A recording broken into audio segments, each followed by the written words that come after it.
ঠিক আছে?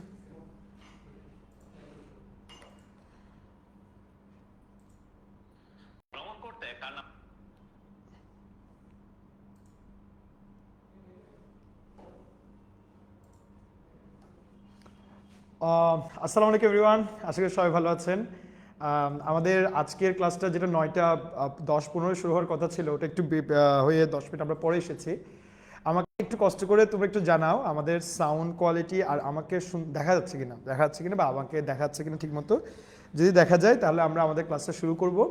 আজকের ক্লাসটা এত বেশি ইম্পর্টেন্ট যে আজকের ক্লাস করে তুমি মিনিমাম একদম 5টা নম্বর কম পাবে এইচএসসি 26-এ। মানে এইচএসসি 26-এর পরীক্ষায় রসায়ন দ্বিতীয় পত্রের 5টা নাম্বার আজকের ক্লাসকে তুমি একদম ডাইরেক্ট কম পাবে, মিনিমাম 5 নাম্বার, ম্যাক্সিমাম অনেক হইতে পারে। ঠিক আছে স্যার?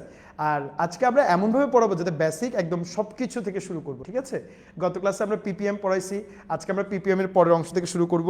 তোমরা একটু কষ্ট করে তোমার বন্ধু বান্ধবদেরকে শেয়ার করে দাও, যেহেতু এটা ফ্রি ক্লাস, সবাই দেখতে পারুক, আমাদের জেনেক্সের নাম অ্যান্ড প্রসার হোক। তোমাদের শেয়ারে হয়তো বা আমাদের প্রসার হচ্ছে, অলরেডি কিন্তু আমাদের 14,000 মেম্বারের কাছাকাছি চলে আসছে, 14,000 ফলোয়ারের কাছাকাছি চলে আসছে। এটা কিন্তু সম্ভব হয়েছে শুধুমাত্র তোমাদের এই শেয়ার, কমেন্ট বা তোমাদের পজিটিভ রিভিউর কারণে। তোমরা যত বেশি আমাদেরকে এগুলা দেখাবা বা শেয়ার করবে, আমরা তত বেশি প্রচার করতে পারবো, প্রসার করতে পারবো। হয়তো তোমার বন্ধুর উপকার হবে, এই বন্ধুর যে উপকার হলো তার সব তুমি তো অবশ্যই পাবা, সাথে আমাদেরও কিছু সব তুমি পাবা ইনশাল্লাহ। তো আমি আমার গ্রুপে শেয়ার করে দিচ্ছি, তোমরা একটু তোমাদের গ্রুপগুলোতে যে যে গ্রুপে আছে ওগুলোতে একটু শেয়ার করে দাও। ঠিক আছে? ওকে, দাঁড়া একটু।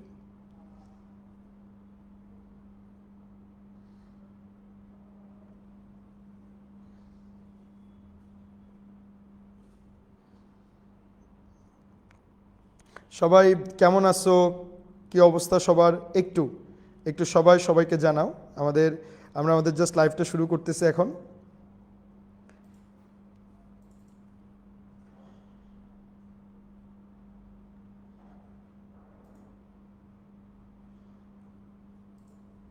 ওকে, আমি একটু, আর যারা আছো তারা তো আমাদের গ্রুপগুলোতে, আমাদের স্টুডেন্ট যারা আছে তারা আমাদের গ্রুপগুলোতে, পার্সোনাল গ্রুপগুলোতে একটু শেয়ার করে দাও, যাতে স্টুডেন্টরা চলে আসতে পারে। কারণ একটু দেরি হয়ে গেছে আজকে আমাদের, যে টাইমে ক্লাস শুরু হওয়ার কথা ছিল ওই টাইমে ক্লাস শুরু না করে আমরা সবাই একটু দেরি হয়ে যাচ্ছে। একটু স্যার আপনারাও শেয়ার করেন, আমিও শেয়ার করি আমার গ্রুপগুলোতে, তারপর জেনেক্সের পেজগুলোতে, আরও অনেক ধরনের পেজ আছে আমাদের।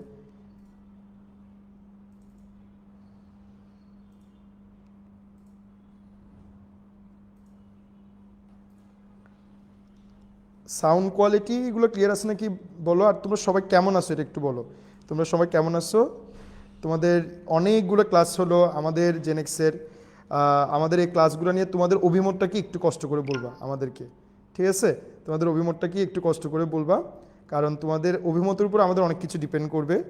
আর তোমাদের একটা পজিটিভ রিভিউ আমাদের জন্য কিন্তু অনেক ইম্পর্ট্যান্ট। তোমাদের একটা পজিটিভ রিভিউ আমাদের জন্য কিন্তু একটা অনেক ইম্পর্ট্যান্ট, আমরা অনেক আনন্দ পাই তোমাদের এই পজিটিভ রিভিউ পেলে। আমি বেশিক্ষণ টাইম নেব না, আমি জাস্ট শেয়ার করে আমি নিজের ক্লাসটা শুরু করে ফেলবো। তোমরা খাতা কলম নিয়ে বসো ইনশাল্লাহ। আজকে সেরা একটা ক্লাস হবে ইনশাল্লাহ, সেরা একটা ক্লাস হবে। তোমরা যেরকম চাচ্ছ ওরকমই ক্লাস হবে ইনশাল্লাহ, দেখা যাক। ওকে, তোমরা সবাই একটু শেয়ার করে দাও সব জায়গায়, যার যেখানে দরকার, অনেক স্টুডেন্টের দরকার, সব জায়গায় দরকার, সবাই একটু শেয়ার করে দাও। হ্যাঁ, সবাই একটু শেয়ার করে দাও। আমরা একটু চলে আসি আমাদের গ্রুপে। ওকে, দেখি একটু দেখি লাইভ।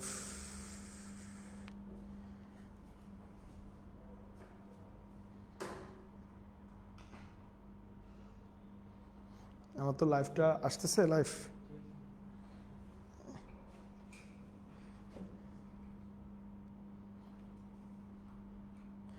আসলে কিছুদিন ধরে নেটের ডিস্টার্বটা একটু বেশি হচ্ছে। আমরা অনেক আমরা চেষ্টা করতেছি, কিন্তু কেন জানি হচ্ছে না অনেক। ওকে, ঠিক আছে। ওকে, শুরু করি, দেখি। ওকে, আজকে একটু দেরি হয়ে গেছে, আসলেই দেরি হয়ে গেছে। দেখি কী কী কমেন্ট করছে, আমি একটু দেখি। আপনার কথায় চলে আসলাম। ওকে, প্রশান্ত অ্যাটম, আপনাকে নিয়ে কেমিস্ট্রি কিং একজনই, আলহামদুলিল্লাহ। সালাম আলাইকুম আসসালাম। সিজন বলতেছিলাম, ইটস সো গুড। ওকে, ওকে, সবাই একটু শেয়ার করে দাও, সবাই একটু শেয়ার করে দাও, তোমরা যেখানে যেখানে আসো সবাই একটু শেয়ার করে দাও, যাতে আমরা একটু কাজটা করে ফেলতে পারি, আমাদের যাতে দেরি না হয়। ওকে, আপনার কথায় আন্টির মেয়ে, আচ্ছা। বাইকের সাংসারিক জন্য অনেক সময় শুধু বিয়ের দাওয়াতটা যদি আসজাদ রেজা, ওয়ালাইকুম আসসালাম ভাইয়া। Arafat sir chemistry king, okay chemistry king Arafat sir, okay sir ক্লাসগুলো একটু তাড়াতাড়ি স্টার্ট করলে ভালো হয়, আমাদের অনেক পড়া থাকে। আমরা একটু চেষ্টা করতেছি, আসলে আমাদের একটু কিছু যান্ত্রিক ত্রুটি তো হচ্ছে, ওই যান্ত্রিক ত্রুটিটাকে আমরা কাভার করার চেষ্টা করতেছি, ইনশাল্লাহ হয়ে যাবে। আসসালামু আলাইকুম স্যার, আমি আসছি। ওকে স্যার, শার্ট দেন না, শার্ট দেন না, বুঝি নাই।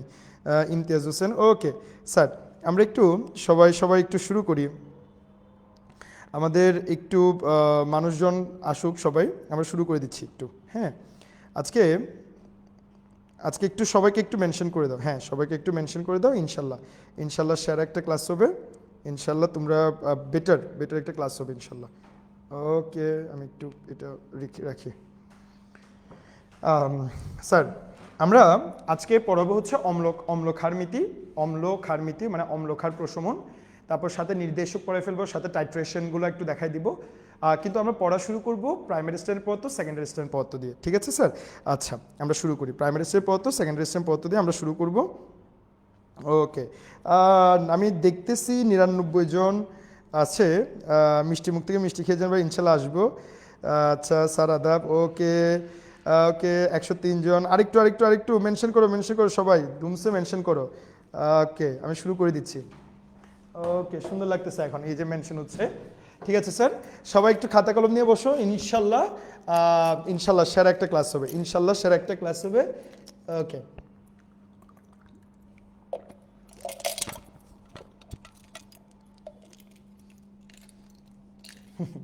জয় বাংলা। ওকে, বিসমিল্লাহির রহমানির রহিম, শুরু করি। আজকে আমরা ক্লাসের প্রথমে যেটা শুরু করব সেটা হচ্ছে কি প্রাইমারি স্ট্যান্ড পদার্থ কাকে বলে, মানে আমরা আজকে পড়াটা সাজিয়েছি, প্রথমে আমরা প্রাইমারি স্ট্যান্ড পদার্থ কাকে বলে, সেকেন্ডারি স্ট্যান্ড পদার্থ কাকে বলে, প্রমাণ দ্রবণ কাকে বলে, গত ক্লাসে আমরা মোলার দ্রবণ পড়াইছি, আজকে একটু নর্মাল দ্রবণ, ফর্মুলা দ্রবণ এগুলো একটু বলে ফেলবো। তারপর হচ্ছে এরপরে আমরা টাইট্রেশনটা একটু বুঝাই দিব, টাইট্রেশন বোঝানোর পরে আমরা কিছু ম্যাথ করাই দিব। এইভাবে করে আমরা আজকে আমাদের প্রসিডিউরটা সাজিয়েছি। ইনশাল্লাহ আপনি যদি শুরু থেকে শেষ পর্যন্ত ক্লাসটা করেন, আপনার কোনো কিছুর আর ঘাটতি থাকবে না, আমরা আশা করি, আমরা মনে করি। হ্যাঁ, ওকে ঠিক আছে স্যার, শুরু করি বিসমিল্লাহির রহমানির রহিম বলে। দেখো স্যার, দেখেন কি বলতেছে, হোয়াট ইজ প্রাইমারি স্ট্যান্ড পদার্থ? যে পদার্থগুলোকে বিশুদ্ধ অবস্থায় পাওয়া যায়, যে পদার্থগুলো বিশুদ্ধ অবস্থায় পাওয়া যায়, রাসায়নিক ক্ষতি সাধন করে না, জলীয় বাষ্পের সাথে বিক্রিয়া করে না, এবং ঘনমাত্রা অনেক দিন পর্যন্ত অপরিবর্তিত থাকে, তাদেরকে আমরা বলি প্রাইমারি স্ট্যান্ডার্ড পদার্থ। ঠিক আছে স্যার? আর যারা এগুলা উল্টা করে তাদেরকে আমরা বলি কোন স্ট্যান্ডার্ড পদার্থ? সেকেন্ডারি স্ট্যান্ডার্ড পদার্থ। তাহলে আমরা একটু যদি মুখে মুখে বলি, প্রাইমারি স্ট্যান্ডার্ড পদার্থ মানে কি? দেখেন, যেগুলো বায়ুর কোনো উপাদান এবং জীবাণু দ্বারা কি হয় না, আকৃত হয় না, আক্রান্ত হয় না, যার সাহায্যে কোনো দ্রবণ প্রস্তুত করলে দ্রবণের ঘনমাত্রা দীর্ঘদিন পরে পরিবর্তন ঘটে না, যার সাহায্যে প্রমাণ দ্রবণ প্রস্তুত করা যায়, তাদেরকে আমরা কি বলবো? প্রাইমারি স্ট্যান্ডার্ড পদার্থ বলবো। দেখেন, তার মানে এটা বাতাসের সংস্পর্শে কোনো পরিবর্তন হয় না, দ্রবটি প্রাণীগ্রাহী হওয়া চলবে না, তারপর বাতাসের সাথে কোনোরূপ বিক্রিয়া করবে না, ঘনমাত্রার কোনো পরিবর্তন হবে না, এবং তুলা যন্ত্রে সরাসরি কি করা যাবে? ওজন করা যাবে। তাদেরকেই আমরা বলবো প্রাইমারি স্ট্যান্ডার্ড পদার্থ। অর্থাৎ প্রাইমারি স্ট্যান্ডার্ড পদার্থের ঘনমাত্রা অপরিবর্তিত থাকে। কি পরিবর্তিত থাকে? অপরিবর্তিত থাকে। কারা কারা আছে? K2Cr2O7, Na2C2O3, C2H2O4। তাহলে দেখো, এখানে সবার মধ্যে একটা জিনিস কমন আছে, সেটা কি? সেটা হচ্ছে সি। অর্থাৎ যাদের কাছে সি অক্ষরটা আছে, নট কার্বন, যাদের কাছে সি অক্ষরটা আছে তাদেরকে আমরা প্রাইমারি স্ট্যান্ডার্ড পদার্থ বলি। যদিও এটা খাটে না, কিন্তু আমাদের এমসিকিউ যেগুলো আছে সেগুলো দিয়ে আমরা আনসার করে ফেলতে পারি। অ্যাকসেপ্ট কোন সিএল এর জন্য? অ্যাকসেপ্ট এই সিএল এর জন্য, অ্যাকসেপ্ট এই সিএল। এই সিএল সি থাকা সত্ত্বেও কোন স্ট্যান্ডার্ড পদার্থ? সেকেন্ডারি স্ট্যান্ডার্ড পদার্থ। আমার কথাটা বুঝতে পারছেন? তাহলে আমরা একটু সুন্দর করে পড়ি। পদার্থ কয় প্রকার? দুই প্রকার, একটা প্রাইমারি স্ট্যান্ডার্ড, একটা সেকেন্ডারি স্ট্যান্ডার্ড। প্রাইমারি স্ট্যান্ডার্ড কারা? যারা বিশুদ্ধ অবস্থায় পাওয়া যায়, জলীয় বাষ্পের সাথে কি করবে না? বিক্রিয়া করবে না, বিক্রিয়া শেষে কি করবে? অপরিবর্তিত থাকবে, রাসায়নিকটির কোনো ক্ষতি সাধন করবে না, তাদেরকে আমরা প্রাইমারি স্ট্যান্ডার্ড পদার্থ বলি। কারা প্রাইমারি স্ট্যান্ডার্ড পদার্থ? যাদের কাছে সি আছে তারা প্রাইমারি স্ট্যান্ডার্ড পদার্থ, অ্যাকসেপ্ট কি সিএল ছাড়া, এই সিএল ছাড়া। ওকে, তাহলে সেকেন্ডারি স্ট্যান্ডার্ড পদার্থ কারা? সেকেন্ডারি স্ট্যান্ডার্ড পদার্থ হচ্ছে, স্যার দেখেন, যাদেরকে শুষ্ক অবস্থায় পাওয়া যায় না, পানির সাথে বিক্রিয়া করে কার্বন ডাইঅক্সাইড দ্বারা কি হয়, আক্রান্ত হয়। তুলা যন্ত্রে সরাসরি ওজন করা যায় না, ঘনমাত্রা পরিবর্তন হয়, তারা সেকেন্ডারি স্ট্যান্ডার্ড পদার্থ। আমি যদি প্রাইমারি স্ট্যান্ডার্ড পদার্থের এক্সাম্পলগুলো মনে রাখতে পারি, তাহলে আমার সেকেন্ডারি স্ট্যান্ডার্ড পদার্থ আমি অটোমেটিকলি পারবো। আমার কথাটা বুঝতে পারছেন? আচ্ছা, তাহলে একটা হচ্ছে প্রাইমারি স্ট্যান্ডার্ড পদার্থ, আর একটা হচ্ছে কোন স্ট্যান্ডার্ড পদার্থ? সেকেন্ডারি স্ট্যান্ডার্ড পদার্থ। ওকে, আসেন এখন তাহলে আমি যদি একটু পড়ি, তাহলে প্রমাণ দ্রবণ কাকে বলে? প্রমাণ দ্রবণ কাকে বলে? ঠিক আছে, একটু আমরা বুঝাই। প্রমাণ দ্রবণ কাকে বলে? যে দ্রবণের ঘনমাত্রা নির্দিষ্ট, ওয়ার্ডটা খেয়াল করেন, ঘনমাত্রা নির্দিষ্ট, তাকেই আমরা বলবো হচ্ছে কোন দ্রবণ? প্রমাণ দ্রবণ। মানে যে দ্রবণের ঘনমাত্রা নির্দিষ্ট তাকে আমরা বলবো কি দ্রবণ? তাকে আমরা বলবো প্রমাণ দ্রবণ। তার মানে ঘনমাত্রা কি হতে পারবে না, চেঞ্জ হইতে পারবে না। তার মানে এটা অবশ্যই কোন স্ট্যান্ডার্ড পদার্থ দিয়ে তৈরি হইতে হবে? প্রাইমারি স্ট্যান্ডার্ড পদার্থ দিয়ে তৈরি হইতে হবে। কেন স্যার প্রাইমারি স্ট্যান্ডার্ড পদার্থ দিয়ে তৈরি হইতে হবে? কারণ প্রাইমারি স্ট্যান্ডার্ড পদার্থ স্যার কি হয়? প্রাইমারি স্ট্যান্ডার্ড পদার্থের ঘনমাত্রা নির্দিষ্ট হয়। প্রাইমারি স্ট্যান্ডার্ড পদার্থের ঘনমাত্রা নির্দিষ্ট হয়। ওকে, প্রাইমারি স্ট্যান্ডার্ড পদার্থের ঘনমাত্রা কি হয়? নির্দিষ্ট হয়। তাহলে যে দ্রবণের ঘনমাত্রা নির্দিষ্ট তাকে আমরা কোন দ্রবণ বলি? প্রমাণ দ্রবণ। আর প্রমাণ দ্রবণ তৈরি করতে আমার কোন স্ট্যান্ডার্ড পদার্থ লাগবে? প্রাইমারি স্ট্যান্ডার্ড পদার্থ লাগবে। ওকে, তাহলে আমি একটু দেখি। ওকে, কারা কারা আছে? ভাই আমি জার্সি তো পাই নাই, কেমন আছেন স্যার? আলহামদুলিল্লাহ ভালো আছি। ওয়ালাইকুম আসসালাম স্যার। শামিন উর্মি ওয়ালাইকুম আসসালাম sir. Looking good all as always, কোনো সময় লুকিং থাকে না আমার ভালো। তারপরে প্রশান্ত সুশীল। আচ্ছা, সবাই একটু সবাইকে মেনশন করো, আর সবাই কমেন্ট করতে থাকো। আমরা একটু দেখি কারা কারা আছে আমরা একটু দেখি। ওকে, কারা আছে আমরা একটু দেখি। ওকে, ওয়ালাইকুম আসসালাম। চলে আসি স্যার। ওকে, নেক্সট চলে আসি স্যার। ওকে স্যার, দেখেন তাহলে যে সকল দ্রবণের ঘনমাত্রা নির্দিষ্ট তাদেরকে আমরা বলি প্রাইমারি স্ট্যান্ডার্ড পদার্থ। ওকে, চলে আসি স্যার আমরা পরের পড়াই। ঘাড়ো H2SO4-কে প্রাইমারি স্ট্যান্ডার্ড পদার্থ বলা হয় না কেন? কারণ খুব সিম্পল আনসার, কারণ হচ্ছে এদেরকে বিশুদ্ধ অবস্থায় পাওয়া যায় না। এরা পরিবেশের জলীয় বাষ্পের সাথে বিক্রিয়া করে রাসায়নিকের ক্ষতি সাধন করে, এবং দ্রবণের ঘনমাত্রা সময়ের সাথে সাথে পরিবর্তিত হয়। তাই H2SO4 একটা সেকেন্ডারি স্ট্যান্ডার্ড পদার্থ, প্রাইমারি স্ট্যান্ডার্ড পদার্থ নয়। ওকে ওকে ওকে ওকে নেক্সট, Na2CO3-কে সেকেন্ডারি স্ট্যান্ডার্ড পদার্থ বলা হয় না কেন? কারণ একে বিশুদ্ধ অবস্থায় পাওয়া যায়। আচ্ছা, কিভাবে চিনবেন? দেখেন না এখানে কি আছে, এখানে একটু যদি আপনি খেয়াল করেন, এখানে কি আছে? এখানে সি আছে। আমরা কি বলছি? যে সকল যোগে সি আছে তারা হচ্ছে প্রাইমারি স্ট্যান্ডার্ড পদার্থ। তাহলে যে সকল যোগে প্রাইমারি স্ট্যান্ডার্ড পদার্থ হবে, ওরা কিভাবে করে সেকেন্ডারি স্ট্যান্ডার্ড পদার্থ হবে? তাহলে দেখেন, যাদেরকে বিশুদ্ধ রূপে পাওয়া যায়, জলীয় বাষ্প দ্বারা কি হয় না, আক্রান্ত হয় না, এবং দ্রবণের ঘনমাত্রা কি ঘটে না, পরিবর্তন ঘটে না, তারা হচ্ছে প্রাইমারি স্ট্যান্ডার্ড পদার্থ, সেকেন্ডারি স্ট্যান্ডার্ড পদার্থ না। ওকে স্যার, একটু কমেন্ট করবেন আপনাদের এই পড়াগুলো ক্লিয়ার হচ্ছে কিনা, একটু আমাকে কমেন্ট করবেন। হ্যাঁ, একটু কমেন্ট করে জানাবেন। ওকে আচ্ছা, ওকে নেক্সট চলে আসি। আচ্ছা স্যার, এরপর তাহলে আমরা প্রাইমারি স্ট্যান্ডার্ড পদার্থ নিয়ে আর সেকেন্ডারি স্ট্যান্ডার্ড পদার্থ নিয়ে একটু কথা বললাম। আসেন, আজকে আমরা আরেকটা জিনিস নিয়ে একটু কথা বলবো। সেই জিনিসটা কি? সেই জিনিসটা একটু দেখেন। আসেন, আমরা গত ক্লাসে বলছিলাম মোলার দ্রবণ নিয়ে কথা বলছিলাম। এখন আজকে আমরা কথা বলবো নরমাল দ্রবণ নিয়ে বা নরমালিটি নিয়ে। ঠিক আছে, নরমাল দ্রবণ কি? কোন তাপমাত্রায়? নির্দিষ্ট তাপমাত্রায় 1 লিটার দ্রবণে তুল্যভর সংখ্যক দ্রব দ্রবীভূত থাকলে তাকে কি বলে? নরমাল দ্রবণ বলে। আসেন, এখন হোয়াট ইজ তুল্যভর? আসেন, হোয়াট ইজ তুল্যভর? স্যার, তুল্যভর মানে হচ্ছে মোলার ভরকে আমি যদি কি দ্বারা ভাগ করি? তুল্য সংখ্যা দ্বারা ভাগ করি। যদি তুল্য সংখ্যা ওয়ার্ডটা না বুঝেন, আপনি এটাকে যোজনীর মাধ্যমে ইউজ করতে পারবেন। যোজনী মানে কি? একটা মৌল যতটা ইলেকট্রন দান করে, যতটা ইলেকট্রন গ্রহণ করে বা যতটা ইলেকট্রন শেয়ার করে তাকে আমরা যোজনী বলি। আর মোলার ভর কি? কোনো পদার্থের ভরকে গ্রামে প্রকাশ করে তাকে আমরা কি ভর বলি? মোলার ভর। তাহলে তুল্য ভর আমরা কিভাবে পাবো?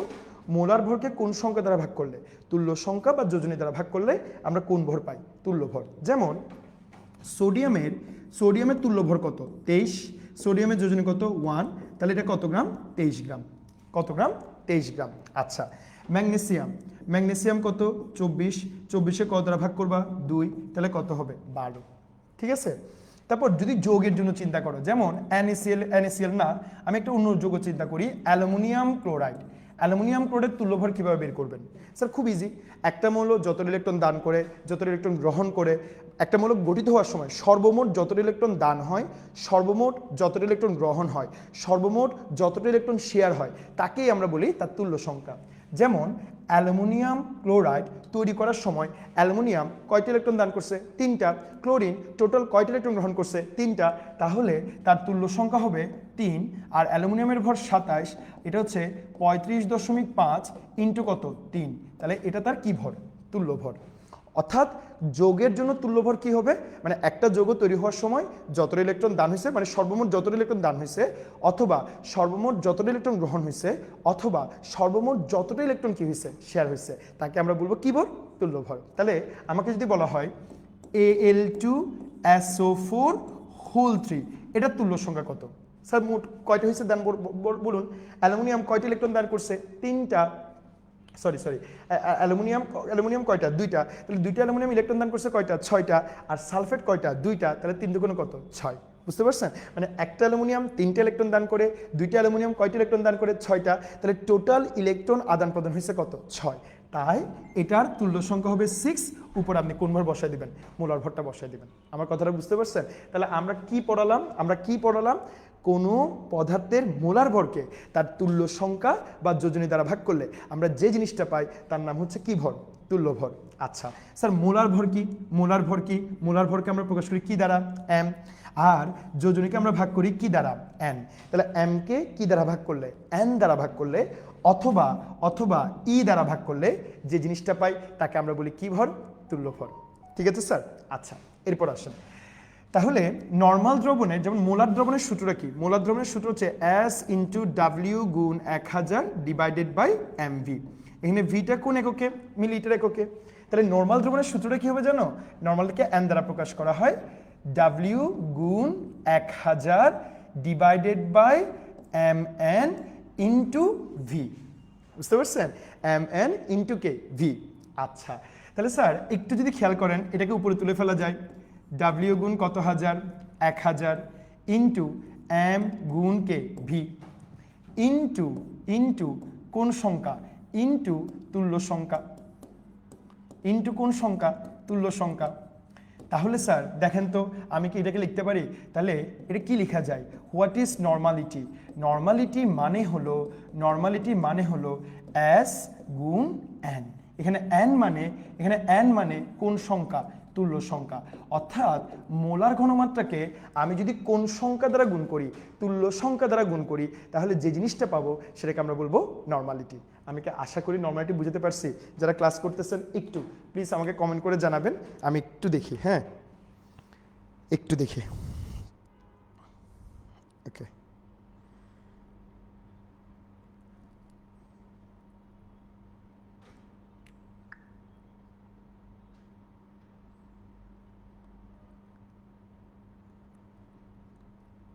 স্যার আমাকে একটু জানাও এখানে কি আছে।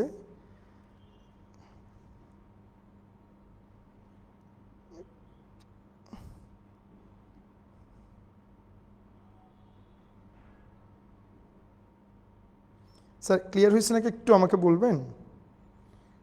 আমি এখানে আসলে দেখতেছি না, এখানে কমেন্ট। ওকে স্যার, নর্মালিটা কি ক্লিয়ার হয়েছে? তোরা কি পড়তেছোস নাকি আড্ডা মারতেছোস যেখানে? ওকে একটু ওকে একটু স্যার কমেন্ট করেন আপনারা, একটু দেখি। আমি আসলে খুঁজে পাচ্ছি না আপনাদেরকে। না লাগবে না, লাগবে না, আছে এখানে আছে। হ্যাঁ ওকে, এখানে sir m divided by n হলো কেন? কারণ m ডিভাইডেড বাই n হইছে মানে এখানে n মানে এখানে স্যার একটু একটু বলে দিই, এখানে n মানে কি সংখ্যা? তুল্য সংখ্যা। ওই যে আমরা আমরা আমরা এখানে এখানে এখানে কোন ভর বসে, যেমন মোলার ভরে এখানে m সমান কি ভর বসেছে? মোলার ভর। এখানে কি ভর বসেছো? মোলার ভর। হ্যাঁ, তাহলে এইখানে এইখানে নর্মালিটির ক্ষেত্রে বা নর্মাল দ্রবণের ক্ষেত্রে তোমার এখানে বসাতে হবে কোন ভর? তুল্য ভর। আর তুল্য ভর মানে কে? তুল্য ভর মানে m/n। কথাটা বুঝতে পারছেন? আব্দুর রহমান একটু বুঝছো নাকি দেখো, আব্দুর রহমান একটু বুঝছো নাকি বলো। ওকে ওকে, হ্যাঁ s, n মানে ওকে ওকে। আচ্ছা আচ্ছা, আমি আরেকটু বলি। হ্যাঁ, আগে আমাকে বলো তুল্য ভরটা বুঝছো কিনা। একটু আগে দেখেন আমরা কোন দ্রবণ পড়াচ্ছি? নর্মাল দ্রবণ। নির্দিষ্ট তাপমাত্রায় 1 লিটার দ্রবণে তুল্যভর সংখ্যক দ্রবীভূত থাকলে তাকে কি দ্রবণ বলে? নর্মাল দ্রবণ। ঠিক আছে? আচ্ছা, তাহলে তুল্যভর আমরা কিভাবে বের করি? মোলার ভরকে তুল্য সংখ্যা বা যোজনী দ্বারা ভাগ করলে যেটা পাওয়া যায় এটা তুল্যভর। এটা কি ভর? তুল্যভর। মানে মোলার ভরকে তুল্য সংখ্যা বা যোজনী দ্বারা ভাগ করলে যেটা পাওয়া যায় ওটা হচ্ছে কি ভর? তুল্যভর। ঠিক আছে স্যার? তার মানে আমি যদি নর্মাল দ্রবণ দিয়ে কথা বলি, নর্মাল দ্রবণ কি হবে? মানে সূত্রটা যদি আমি লিখি আর কি, নর্মাল দ্রবণ n ইকুয়ালস টু w গুণ 1000 ডিভাইডেড বাই তুল্যভর ইনটু ভি। যেমন মোলার ভরের ক্ষেত্রে আমরা কি লিখি বলো না? মোলার ভরের ক্ষেত্রে আমরা লিখি হচ্ছে, যারা বুঝতেছো না একটু দেখো, s ইনটু w গুণ 1000, এটা কি ভর? মোলার ভর ইনটু কে? ভি। তাহলে মোলার ভর হলে মানে মোলার দ্রবণের জন্য আমরা কি ভর ইউজ করি? মোলার ভর। মোলার দ্রবণের জন্য আমরা ইউজ করি মোলার ভর। তাহলে নর্মাল দ্রবণের জন্য আমরা ইউজ করব কোন ভর? তুল্য ভর। কোন ভর? তুল্য ভর। তাহলে এটা কি হবে? w গুণ 1000। তা আমরা তুল্য ভর মানে কি জানি? তুল্য ভর মানে জানি হচ্ছে m/n। m/n। What is n? n মানে হচ্ছে তুল্য সংখ্যা। কোন সংখ্যা? তুল্য সংখ্যা ইনটু ভি। আচ্ছা, এটাকে যদি একসাথে লিখি, w গুণ 1000 divided by mv into n হয়ে যাবে না, কারণ এটা উপরের দিকে উঠে যাবে না। বুঝতে পারছেন? তাহলে এইটাকে কি ঘনমাত্রা বলে? মোলার ঘনমাত্রা। তাহলে মোলার ঘনমাত্রা ইনটু কোন সংখ্যা? তুল্য সংখ্যা যদি হয় তখন আমরা তাকে কোন দ্রবণ বলবো? তখন আমরা তাকে বলবো নর্মাল দ্রবণ। ঠিক আছে? ওকে স্যার, একটু যারা বলছো তারা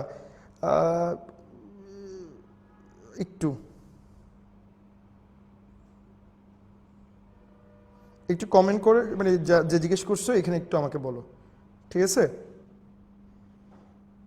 টিনা দাস, আপনি তো স্যার কমেন্ট করতেছেন, আপনি আসলে পড়া থেকে বেশি কমেন্ট করে বেশি মনোযোগী আছেন। আমি তো এটা অনেকবার 2বার করে বললাম, একটু স্যার আমাকে একটু বলবেন। হ্যাঁ ওকে, আসলে আমি আপনার আসলে কমেন্টের জন্য আমি অনেকজনের কমেন্ট দেখতেছি না, তো আমি তো জানি না আসলে কে। ওকে ওকে, হ্যাঁ মানে মোলার দ্রবণের ক্ষেত্রে আমরা মোলার ভর ইউজ করি, তো এখানে আমরা তুল্য ভর ইউজ করবো। তুল্য ভর মানে কি বাই n? m/n। তাহলে m/n দিয়ে m/n মানে কি সংখ্যা? তুল্য সংখ্যা। তাই এটাকে উপরে করে দাও, w গুণ 1000 ডিভাইডেড বাই mv, এটা কি ভর? এটা কি ঘনমাত্রা? মোলার ঘনমাত্রা। তাহলে মোলার ঘনমাত্রাকে তুল্য সংখ্যা দ্বারা গুণ করলে আমি কোন দ্রবণ পাই? নর্মাল দ্রবণ। ওকে স্যার, টিনা দাস, আশা করি তোমারও ক্লিয়ার হয়ে যাবে। আসেন, তাহলে আমরা নর্মাল দ্রবণ শেষ করছি। তাহলে আমরা কি দ্রবণ পড়ছি? মোলার দ্রবণ, নর্মাল দ্রবণ। হ্যাঁ, মোলার দ্রবণ আর এটা কি দ্রবণ? নর্মাল দ্রবণ। আচ্ছা আচ্ছা স্যার, এবার আজকে আমরা আরেকটা পড়া পড়বো, সেটা হচ্ছে টাইট্রেশন। টাইট্রেশনটা আমরা একটু পড়ায় ফেলবো। কেন স্যার টাইট্রেশন পড়ায় ফেলবো? কারণ টাইট্রেশন দিয়ে আমাদের অনেকগুলো পড়া আছে। ঠিক আছে? আচ্ছা দেখেন, টাইট্রেশনে একটু স্যার টাইট্রেশন কাকে বলে? টাইট্রেশন কাকে বলে আমরা যদি একটু পড়ি। হ্যাঁ দেখেন, স্যার সংজ্ঞা তো এখানে অনেকগুলো দেওয়া আছে, আমি সহজভাবে বলি। নির্দেশকের উপস্থিতিতে জানা ঘনমাত্রা দ্রবণের সাহায্যে অজানা ঘনমাত্রা দ্রবণের মান নির্ণয় করাকে আমরা কি বলি? টাইট্রেশন বলি। কিসের উপস্থিতিতে? নির্দেশকের উপস্থিতিতে জানা ঘনমাত্রা দ্রবণের সাহায্যে অজানা ঘনমাত্রা দ্রবণের মান নির্ণয় করাকে আমরা কি বলি? টাইট্রেশন বলি। ঠিক আছে স্যার?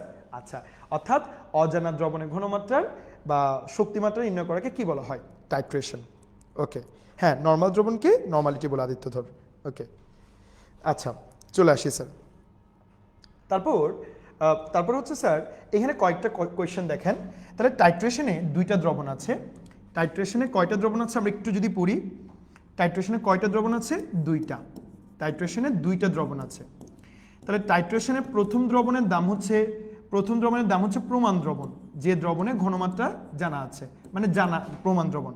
আরেকটা হচ্ছে অজানা দ্রবণ, যেটার ঘনমাত্রা জানা নাই। যেটা প্রমাণ দ্রবণ সেটাকে আমরা বলি টাইট্রেন্ট। কি বলি? টাইট্রেন্ট। খুব ইম্পর্টেন্ট নাম, পরীক্ষা অনেকবার আসবে, টাইট্রেন্ট। আর যেটার ঘনমাত্রা আমরা কি করব? নির্ণয় করব। ঘনমাত্রা কি করব? নির্ণয় করব। তাকে আমরা বলবো টাইট্রেট। কি বলবো? টাইট্রেট। তাহলে তিনটা ওয়ার্ড দেখেন, টাইট্রেন্ট, আরেকটা হচ্ছে টাইট্রেট, আরেকটাকে টাইট্রেট। আমার কথাটা বুঝতে পারছেন? তার মানে হোয়াট ইজ টাইট্রেশন? নির্দেশকের উপস্থিতিতে জানা ঘনমাত্রা দ্রবণের সাহায্যে অজানা ঘনমাত্রা দ্রবণের মান নির্ণয় করাকে আমরা বলি কি? টাইট্রেশন। টাইট্রেশনে যে মানটা প্রমাণ দ্রবণ তাকে আমরা বলি টাইট্রেন্ট, আর যেটা আমি নির্ণয় করব তার নাম হচ্ছে টাইট্রেট। ঠিক আছে স্যার? ওকে ওকে ওকে স্যার। ওকে, নেক্সট। ওকে, আচ্ছা, তাহলে আশা করি এটা কনসেপ্ট ক্লিয়ার। এবার আসেন স্যার, এখন এই টাইট্রেশন নিয়ে যেহেতু পড়তেছি আমরা কয়েকটা জিনিস পড়তে হবে। প্রথম হচ্ছে স্যার নির্দেশক কি কি? একটু পড়াই। কিছু পদার্থ আছে, মানে নির্দেশক কি স্যার? বিক্রিয়াটা যে শেষ হইছে ওটা বোঝার জন্য আমরা কিছু পদার্থ ব্যবহার করি। এই যে পদার্থ যেগুলো ব্যবহার করতেছি সেগুলোকে আমরা বলি কে স্যার? সেগুলোকে আমরা বলি নির্দেশক। কি বলছি বলো তো স্যার? বিক্রিয়াটা যে শেষ হইছে ওটা বোঝার জন্য আমরা কিছু পদার্থ ব্যবহার করি। ওই পদার্থকে আমরা কি বলি? ওই পদার্থকে আমরা বলি নির্দেশক। তাহলে দেখেন কি বলতেছেন, কিছু পদার্থ আছে যারা অম্লীয় দ্রবণে এক বর্ণ, হ্যাঁ, অম্লীয় দ্রবণে এক বর্ণ, ক্ষারীয় দ্রবণে ভিন্ন বর্ণ প্রদর্শন করে এবং টাইট্রেশনের সময় নিজেদের বর্ণ পরিবর্তনের মাধ্যমে বিক্রিয়ার শেষ বিন্দু বা সমাপ্তি বিন্দু নির্দেশ করতে পারে। এইসব পদার্থকে আমরা কি বলি? নির্দেশক বলি। বুঝতে পারছেন? অর্থাৎ বিক্রিয়ার শেষ বিন্দু বোঝার জন্য আমি কিছু পদার্থ ব্যবহার করি, যারা ধুম করে তার কালারটা কি করে ফেলতে পারে? চেঞ্জ করে ফেলতে পারে। তাদেরকে আমরা বলি কে? নির্দেশক। তাহলে নির্দেশক কয় প্রকার? একটা অ্যাসিড ক্ষার নির্দেশক, জারণ বিজারণ নির্দেশক, অধিশোষণ নির্দেশক। আমাদের জন্য আজকে টার্গেট হচ্ছে কোন নির্দেশক বোঝানো? অ্যাসিড ক্ষার নির্দেশক বোঝা। ঠিক আছে স্যার? এখান থেকে কিন্তু একটা এমসিকিউ কোশ্চেন প্রতি বছরই থাকে, 4টা জায়গা থেকে আসে। একটা চার্ট আছে বড়, এটা আমাদের স্টুডেন্টরা দিকে ভয় পায়, পড়ে না, তো এটাকে আমরা গুছিয়ে একটু পড়ি। মাশাআল্লাহ, আসেন দেখেন স্যার একটু। তোমরা পড়তেছো নাকি আড্ডা মারতেছো আল্লাহ কোথায় জানে।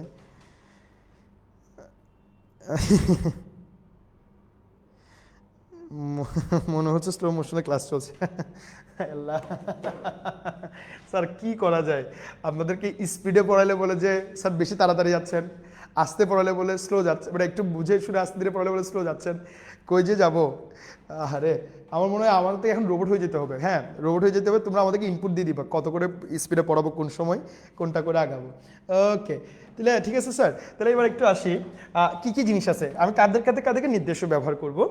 নির্দেশকের বর্ণ স্থায়ী এবং কি হইতে হবে? উজ্জ্বল হইতে হবে। মানে যখন শেষ হবে, বিক্রিয়াটা যখন শেষ হবে তখন উজ্জ্বল হইতে হবে।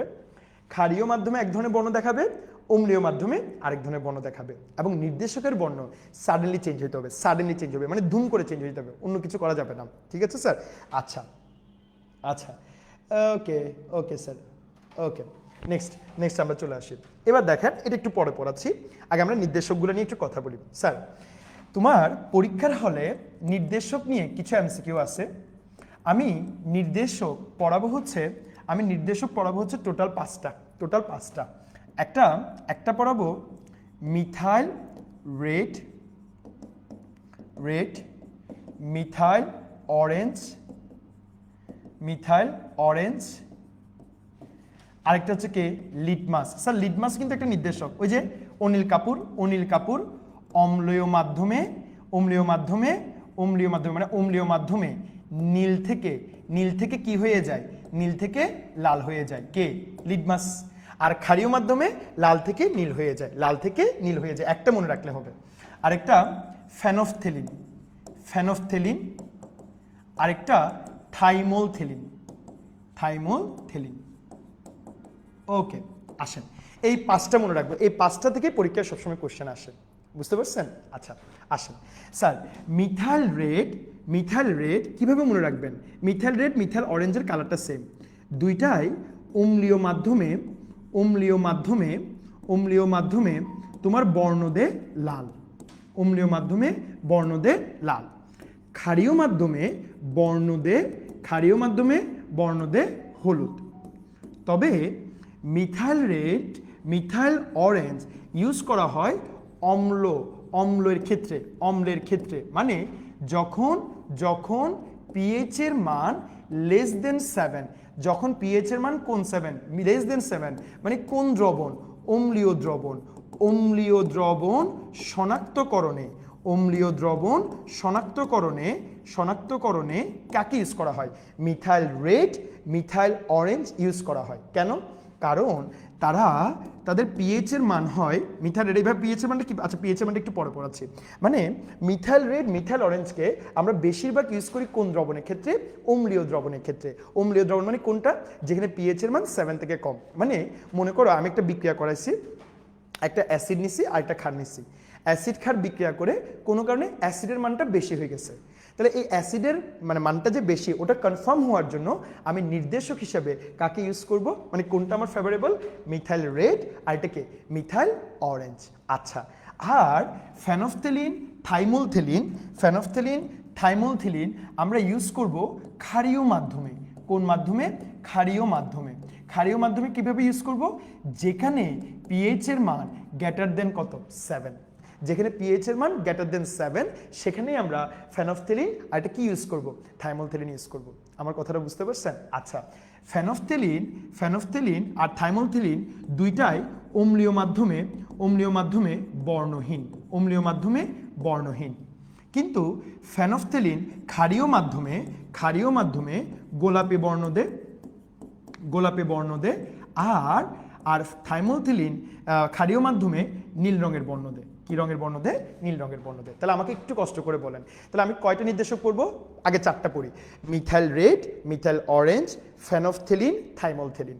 মিথাইল রেড মিথাইল অরেঞ্জ আমি ইউজ করব অম্লীয় দ্রবণে, ফেনফথেলিন থাইমোলথেলিন আমি ইউজ করব ক্ষারীয় মাধ্যমে। কোন মাধ্যমে?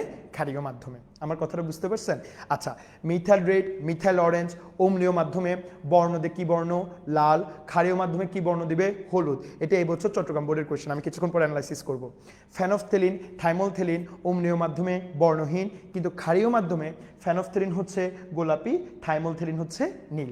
খুব ইম্পর্টেন্ট পড়া। আচ্ছা স্যার, এদের পিএইচ এর মানটা কিভাবে মনে রাখবে? এই দেখো কিভাবে মনে রাখবে জানো? এই দেখো 3 4, তারপর 4 6, তারপর 8 10 8 10, এভাবে 3 4 4 6 8 10 8 10। মানে মিথাইল রেড পরিসরটা চেঞ্জ হয় 3 থেকে 4 এর মধ্যে, আর এটা চেঞ্জ হয় 4 থেকে 6 এর মধ্যে, আরও কম হয় যাতে মনে রাখার জন্য 4 থেকে 5ও বলতে পারো। তাহলে 3 থেকে 4 4 থেকে 6 8 থেকে 10 8 থেকে 10। আমার কথাটা বুঝতে পারছেন? এইভাবে মনে রাখবো। হ্যাঁ, 3 থেকে 4 4 থেকে 6 আর এটাকে 8 থেকে 10 8 থেকে 10। এগুলো কিসের মান? পিএইচ এর মান। ঠিক আছে স্যার, তাহলে আমাকে বলো তো নির্দেশক কয়টা দেখি, আমি একটু কষ্ট করে দেখি। একটু স্যার, একটু আপনারা কিভাবে করে বলতেছেন এখানে একটু বলেন। ওকে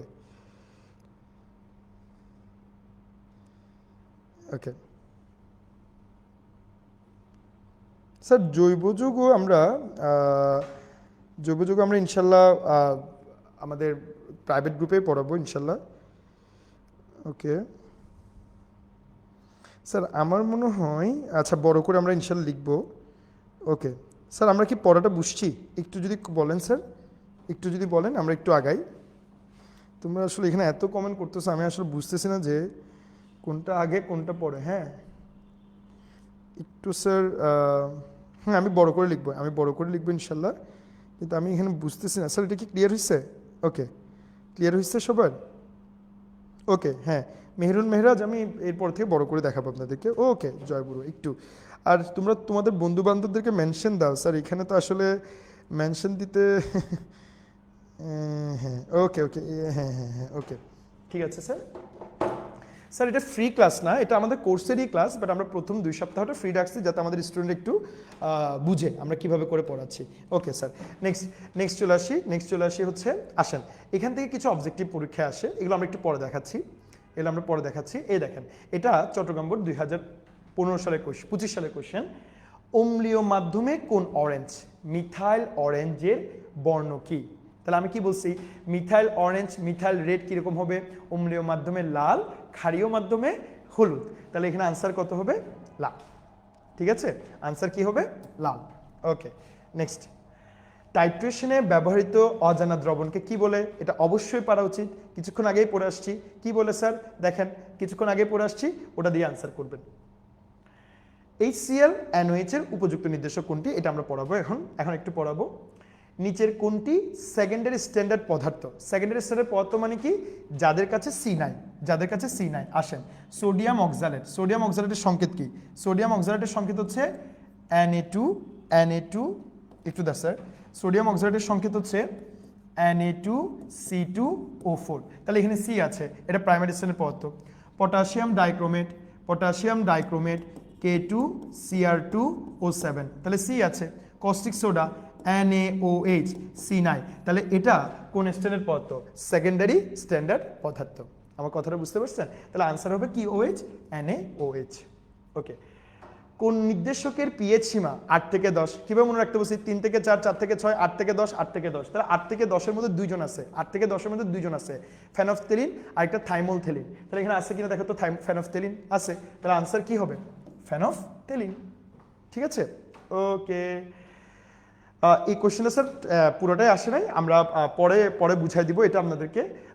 তবে এটা হচ্ছে আসলে বহুপদীর কোশ্চেন, এটা একটু টাইপিংয়ে মিস্টেক হয়েছে, আমরা পরে আপনাদেরকে পরের ক্লাসে এটা ঠিক করে দিব। নির্দেশক কোন রাসায়নিক বিক্রিয়ায় উপস্থিত থেকে বিক্রিয়ার কি বিন্দু নির্দেশ করে? বিক্রিয়ার শেষ বিন্দু নির্দেশ করে। বিক্রিয়াটা কি শেষ হয়েছে নাকি শেষ হয় নাই তার নির্দেশ করার জন্য আমরা অবশ্যই কি ইউজ করি? নির্দেশক ব্যবহার করি। ঠিক আছে স্যার, ওকে। তারপর মিথাইল অরেঞ্জ, এই দেখো আসছে নাকি আসে নাই, বললাম না এগুলো পরীক্ষা আসছিল, সব বোর্ড কোশ্চেন। দেখো, অম্লীয় মাধ্যমে কোন বর্ণ দেখায়? লাল বর্ণ দেখায়।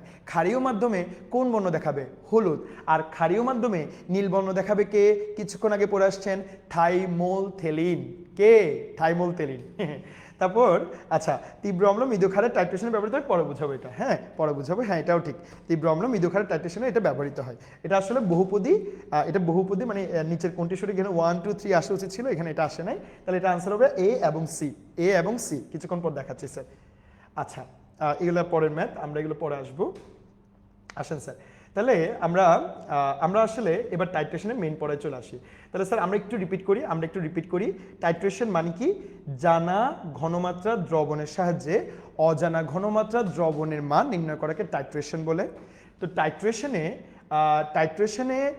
টাইট্রেশনে যে দ্রবণের ঘনমাত্রা আমরা জানি, যে দ্রবণে আমরা প্রমাণ দ্রবণ জানি, তাকে আমরা বলি টাইট্রান্ট। আর যেটার আমি নির্ণয় করব তার নাম হবে টাইট্রেট। আচ্ছা, আমরা কিছু নির্দেশক পড়ছি। আচ্ছা আসেন স্যার, এবার একটু আমরা জিনিসটা এইভাবে পড়ি। আসেন, এই জিনিসগুলো আমরা একটু এইভাবে পড়ি। আসেন, এটা একটু পড়ানোর আগে আমরা একটু বলি।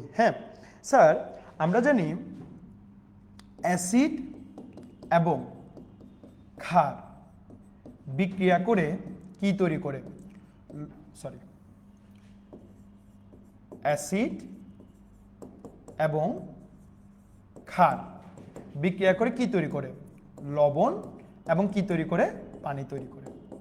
ঠিক আছে, এখন অ্যাসিড কিন্তু দুই প্রকার, একটা তীব্র অ্যাসিড আর একটা তীব্র ক্ষার। অ্যাসিড দুই প্রকার, একটা তীব্র অ্যাসিড আর একটা দুর্বল অ্যাসিড।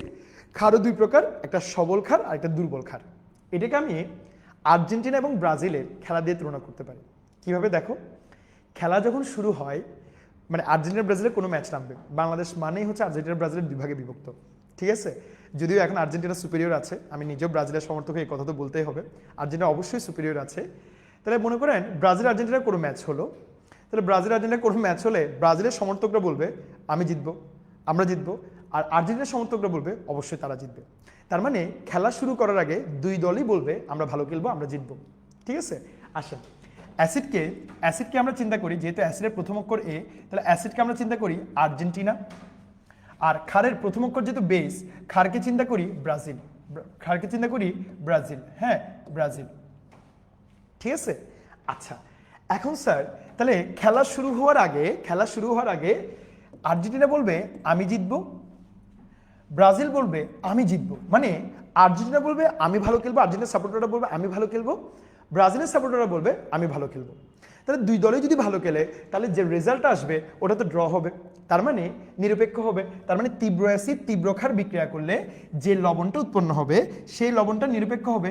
আর নিরপেক্ষ মানে তার পিএইচ এর মান কত হবে জানো? 7। তার পিএইচ এর মান কত হবে? 7।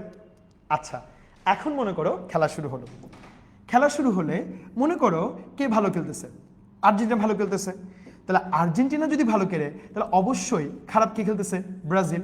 তাহলে রেজাল্টটা কার দিকে যাবে? তখন যে লবণটা উৎপন্ন হবে সেই লবণটা অ্যাসিডের দিকে যাবে। আর অ্যাসিডের দিকে যদি যায় পিএইচ এর মান লেস দেন কত হবে? 7।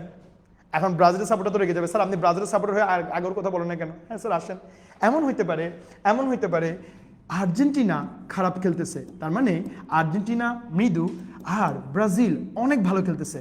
তাহলে রেজাল্টটা কার দিকে যাবে? রেজাল্টটা ব্রাজিলের দিকে যাবে। তাহলে ব্রাজিলের পিএইচ এর মান গ্রেটার দেন কত হবে? 7। কথাটা বুঝতে পারছেন? তাহলে তীব্র অ্যাসিড যখন তীব্র ক্ষার বিক্রিয়া করবে তখন পিএইচ এর মান হবে 7।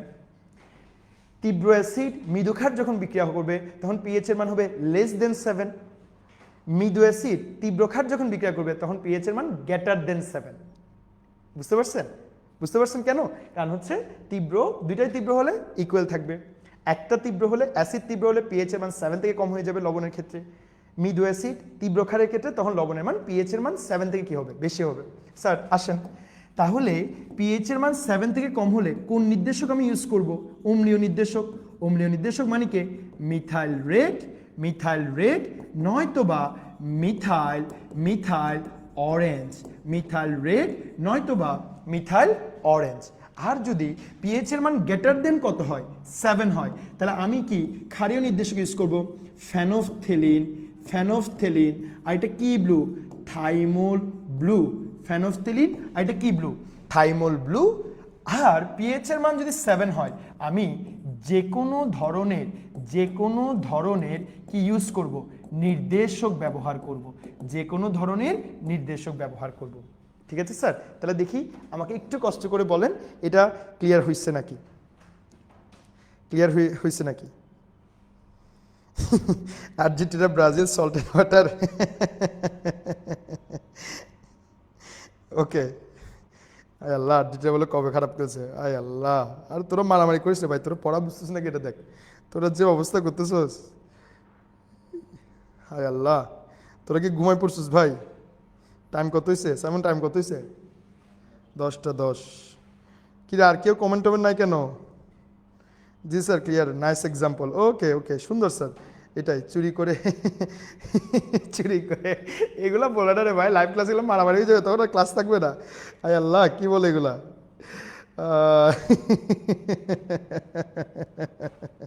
ওয়ালাইকুম আসসালাম সাহেব। ওকে স্যার, ওকে ঠিক আছে স্যার, নেক্সট চলে আসে। আচ্ছা শুরু করি আমরা। তীব্র অ্যাসিড মৃদু ক্ষার, যদি তীব্র অ্যাসিড মৃদু ক্ষার হয় তাহলে এখানে আমরা একটু লেখচিত্রটা এগুলো স্যার একটু বর্ণনাটা আপনি পড়বেন, কারণ এগুলো পরীক্ষায় আসে, মানে লেখচিত্র দিয়ে পরীক্ষায় দিতে বলে, আমি দেখাবো কোথায় আসে। কিন্তু এই আমরা একটু কিভাবে করে চিত্রটা আমরা আঁকবো দেখেন স্যার। যদি আমাকে কোন অ্যাসিড বলে? তীব্র অ্যাসিড বলে, দ্যাট মিনস তার পিএইচ এর মান 7 থেকে মানে অনেক কম, তাহলে এখান থেকে আমি একটা তখন কার্ভ আঁকবো, এরকম কার্ভ আঁকবো। মৃদু ক্ষার হলে পিএইচ এর মান মানে বেশি দূরে যাবে না, এটা এখান থেকে আসবে, মনে করো 10 থেকে আসছে। তাহলে এখন তীব্র অ্যাসিড মৃদু ক্ষারে পিএইচ এর মান অবশ্যই 7 থেকে কি হবে? কম হবে। তাহলে দেখো এই রেখা বরাবর আমি কোন বিন্দু পাচ্ছি? তুল্য বিন্দু পাচ্ছি। এই রেখা বরাবর, সরি এই লেখাটা মনে বোঝা যায় না, আমি একটু অন্য কালার দিই। ঠিক আছে, এই রেখা বরাবর আমি এখান থেকে শুরু করি, এই রেখা বরাবর আমি কি বিন্দু পাচ্ছি? তুল্য বিন্দু পাচ্ছি। তাহলে তুল্য বিন্দু পেলে পিএইচ এর মান 7 থেকে কম, তাহলে 7 থেকে কম হলে আমি কোন নির্দেশক ইউজ করব?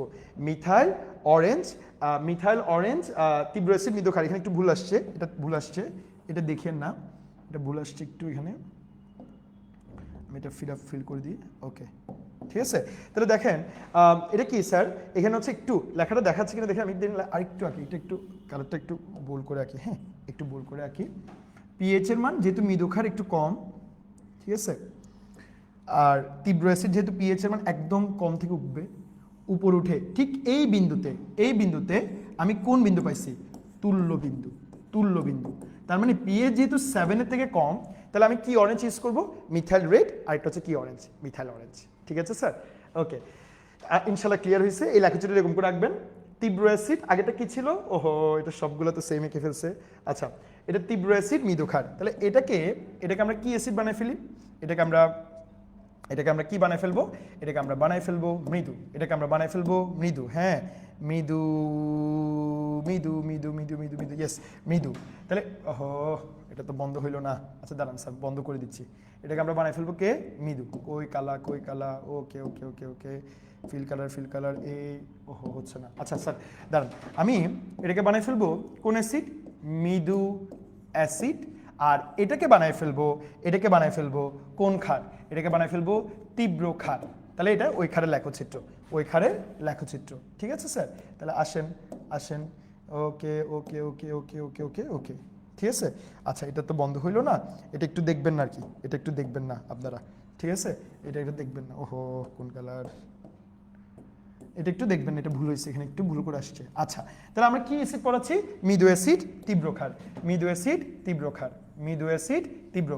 তাহলে মৃদু অ্যাসিড তীব্র ক্ষার হলে পিএইচ এর মান 14 থেকে কি হবে? 14 কাছাকাছি হবে, ঠিক আছে।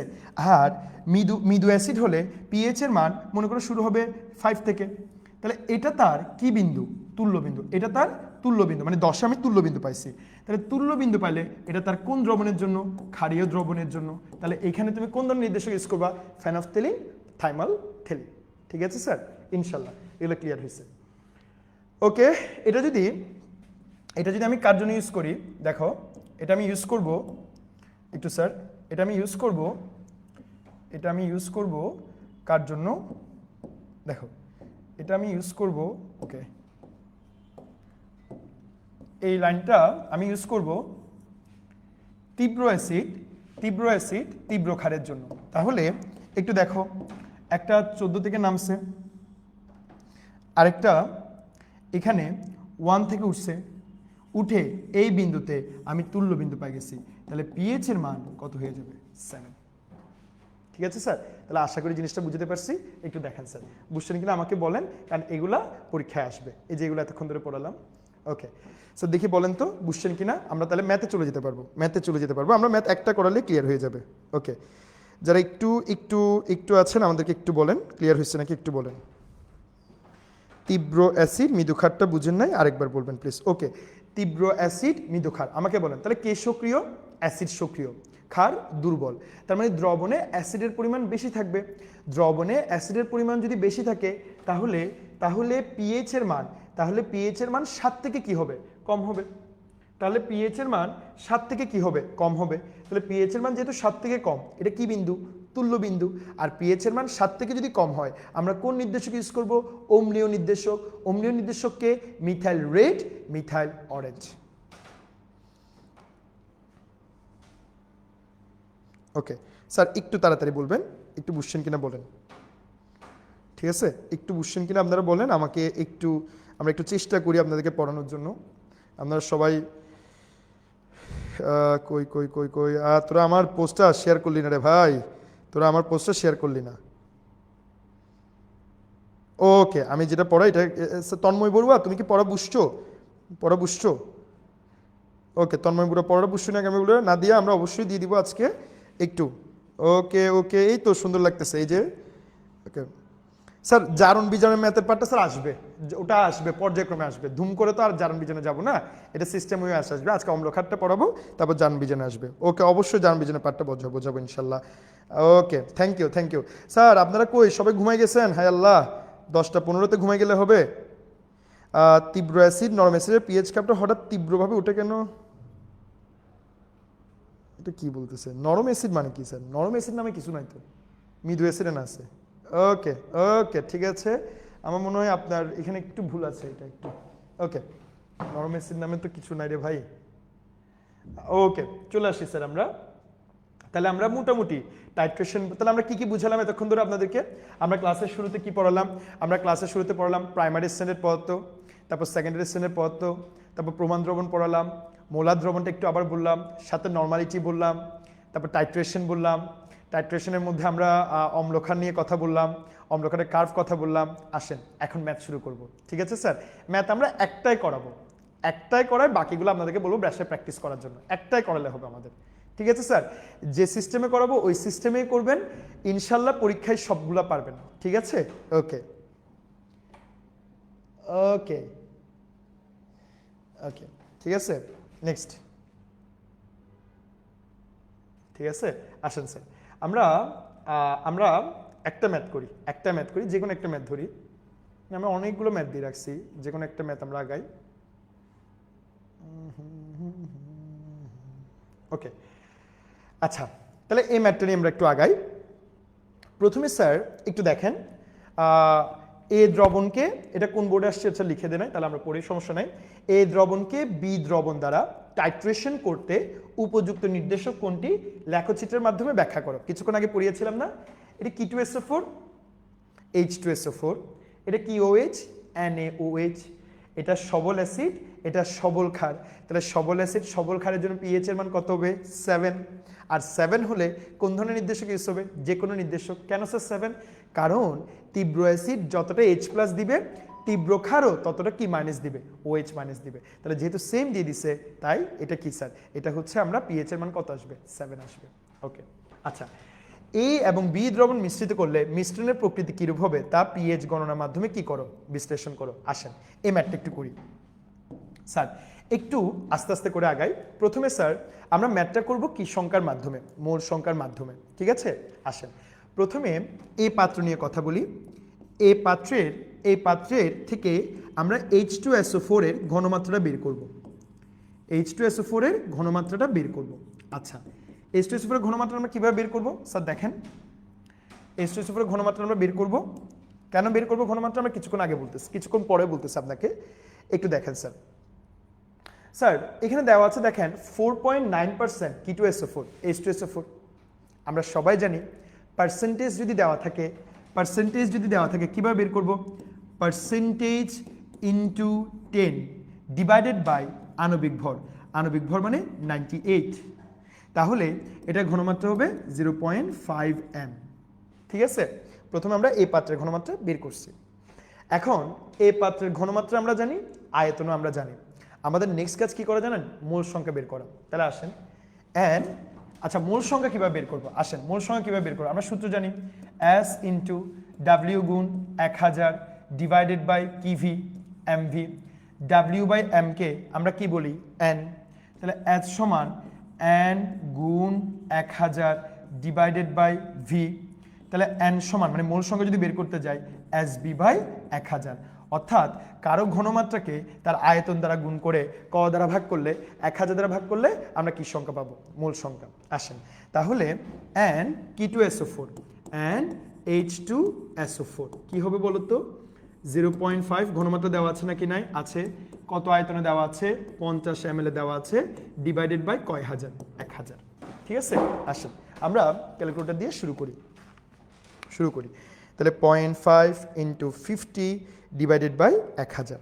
ওকে, 0.025 মোল। এটা কার মোল? এটা হচ্ছে H2SO4 এর মোল সংখ্যা।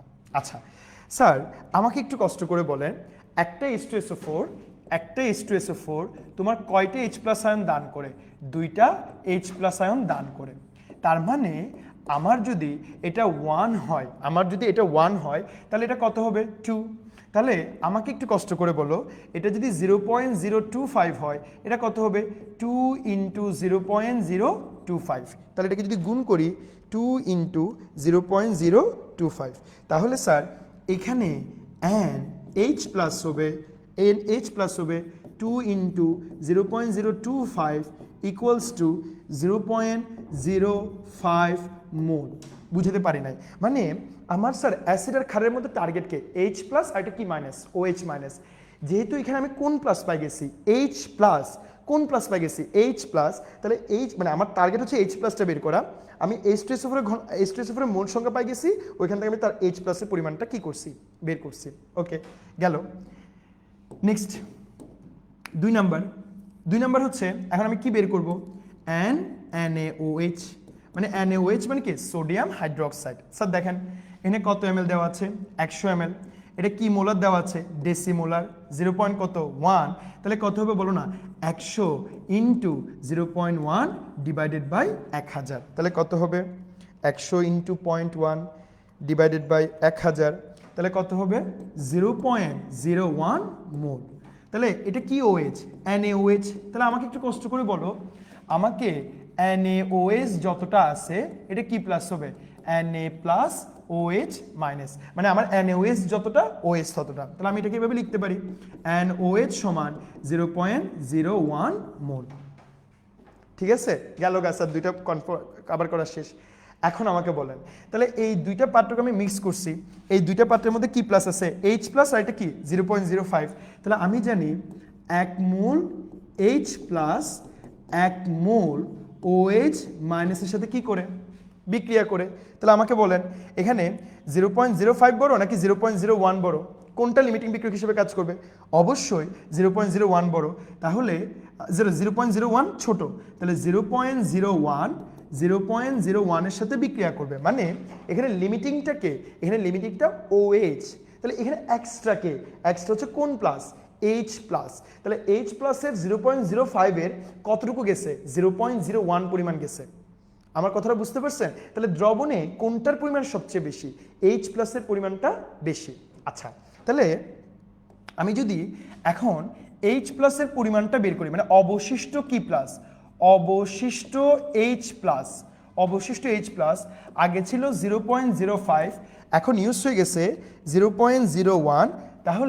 তাহলে এখানে দ্রবণে H প্লাসের পরিমাণ 0.04 মোল।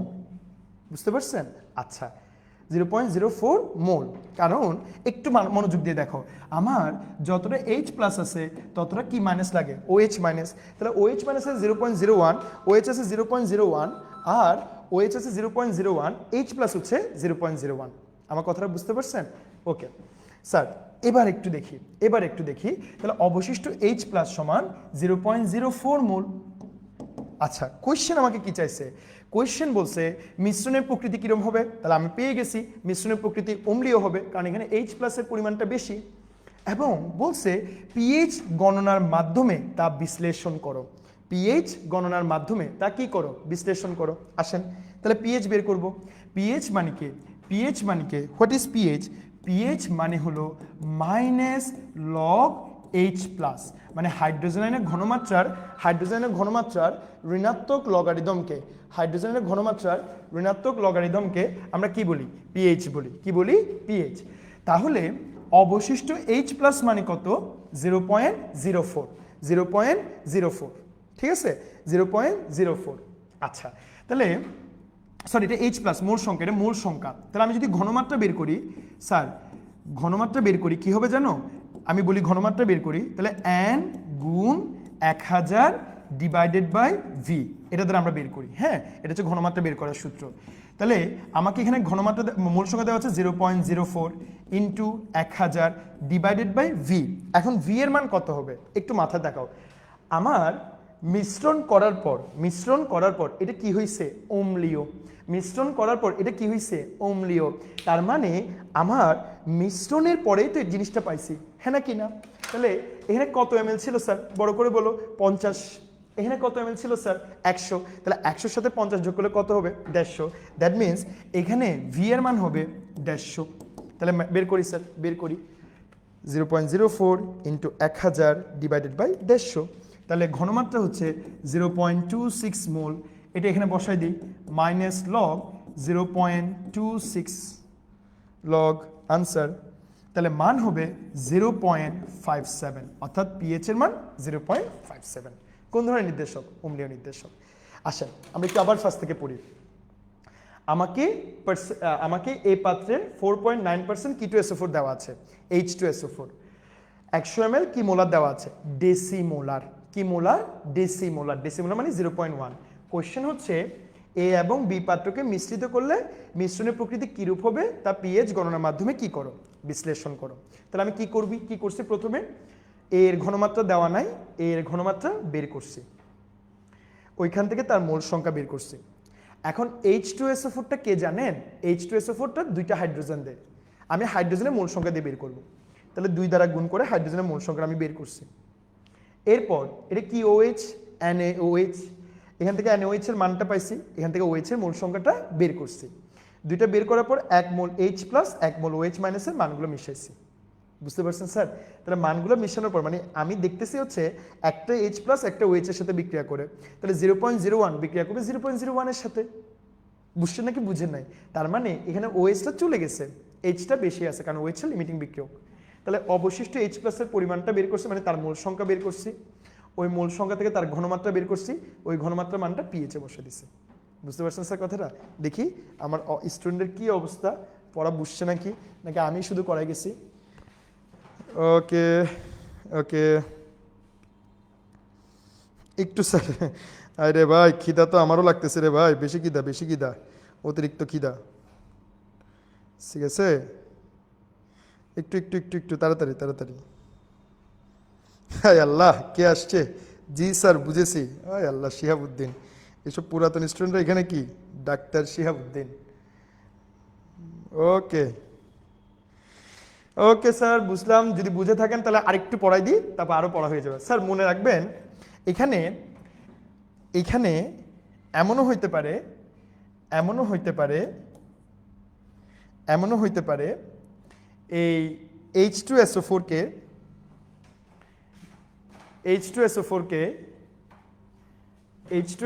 কে এমনও হইতে পারে H2SO4, স্যার আমি একটু এভাবে করে বুঝাই। এটা কি? Cl, HCl মানে যারা একটা কি প্লাস দেয়, H প্লাস দেয়, Cl মাইনাস দেয়।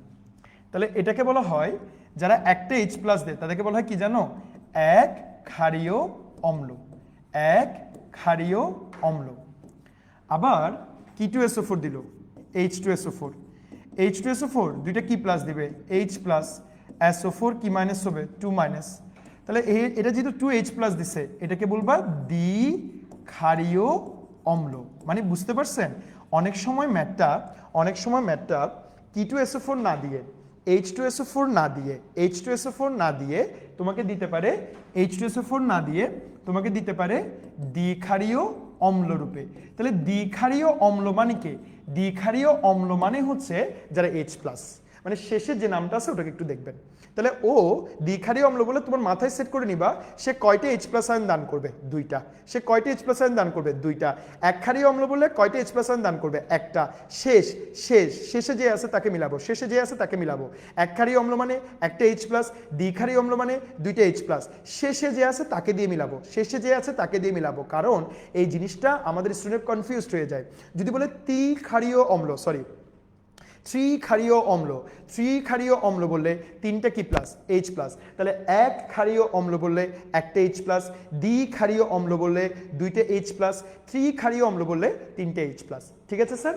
ঠিক সেম আমি যদি কি OH নিই, NaOH নিই, Na প্লাস OH মাইনাস, তাহলে ও একটা OH মাইনাস আয়ন দিবে। তাহলে এটাকে বলবো আমরা এক অম্লীয় ক্ষার। আর যদি MgOH2 নিই, এটা হবে Mg2 প্লাস 2OH মাইনাস, এটাকে বলবেন দ্বি অম্লীয় ক্ষার। মানে দ্বি অম্লীয় ক্ষার যারা, তারা কয়টা OH আয়ন দিবে? তারা 2টা OH আয়ন দিবে। দ্বি অম্লীয় ক্ষার মানে তারা 2টা OH আয়ন দিবে। এক অম্লীয় ক্ষার মানে একটা OH আয়ন দিবে। বুঝতে পারছেন স্যার? আচ্ছা, এবার আরো যদি ডিপলি দেখি, এখানে একটা জিনিস পরীক্ষায় আসে কিন্তু স্টুডেন্ট কনফিউজ হয়ে যায়। যদি Na2CO3 দেখো, CO3 দেখো, তাহলে মাথায় রাখবা Na2CO3 2টা OH আয়ন দিবে।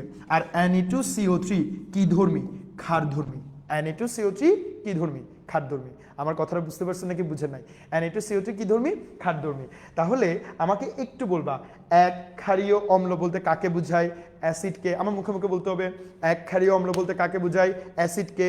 সে কয়টা H+ দেবে? একটা H+। দ্বিক্ষারীয় অম্ল বলতে তা কাকে বোঝায়? তাও অ্যাসিডকে। সে কয়টা H+ দিবে? দুইটা H+। এক অম্লীয় ক্ষার বলতে কাকে বোঝায়? ক্ষারকে। কয়টা OH দিবে? একটা OH।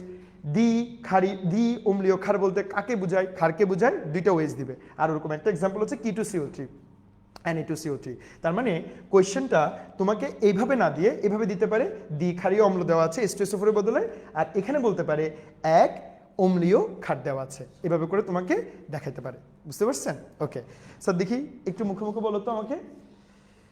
ওকে ওকে ওকে ওকে ওকে ওকে ওকে ওকে দেখি আমাকে বলো বলো বলো বলো বলো কেমন লাগতেছে। ওকে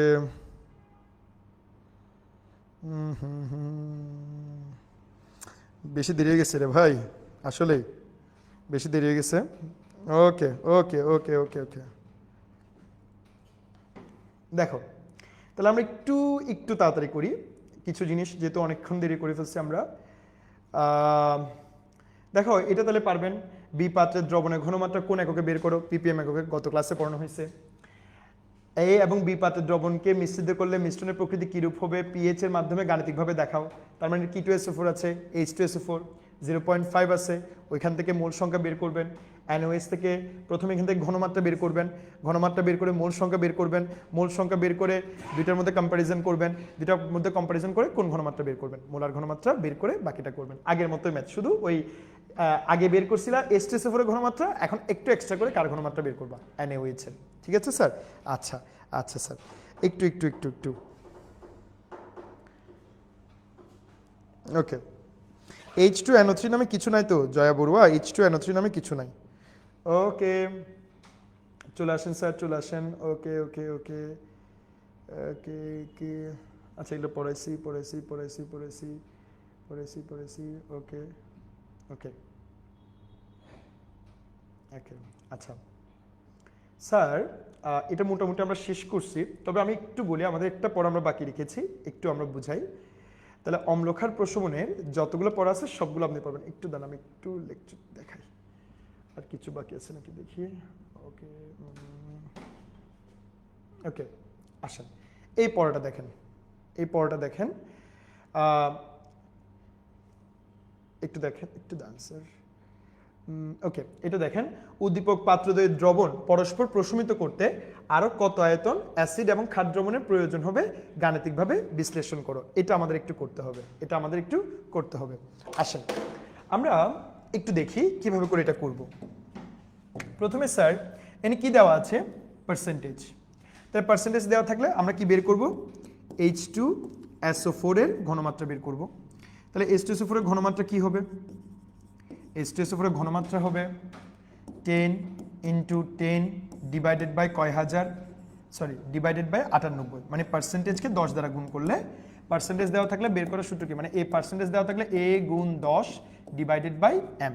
ওকে আসেন, তাহলে আমি যদি একটু করি দেখেন, 10 গুণ 10 ডিভাইডেড বাই 98, তাহলে কত হবে? 1.02। এটা H2SO4 এর ঘনমাত্রা। ওকে আসেন, তাহলে এখান থেকে তার মূল সংখ্যাটা বের করে ফেলি। NH2SO4 আমি করতেছি, একটু দেখেন। NH2SO4 ওকে একটু দেখেন, তাহলে এটা কি হয়? S গুণ B ডিভাইডেড বাই 1000। তাহলে S এর মান কত? S এর মান হচ্ছে 1.02। B এর মান কত? 600 ml ডিভাইডেড বাই 1000, তাহলে কত হবে? 0.61 মোল। এখন এটা K2SO4, H2SO4, তাহলে H2SO4 কি করে? দুইটা H+ দে, তাহলে এইখানে NH+ এর মোল সংখ্যা হবে 2 × 0.61 মোল, তাহলে 2 × আনসার, তাহলে 1.22 মোল। ওকে এবার আমি শুরু করব কি OH, তাহলে NOH এর ঘনমাত্রা বের করি। NOH এর ঘনমাত্রা কি হবে? NOH এর ঘনমাত্রা হবে 0.5 × 200 ডিভাইডেড বাই W গুণ 1000 40 ইন্টু কত? 200, তাহলে এটা যদি হয় 0.5 into 1000 divided by 40 divided by 200, তাহলে কত হবে 0.0625 মোল।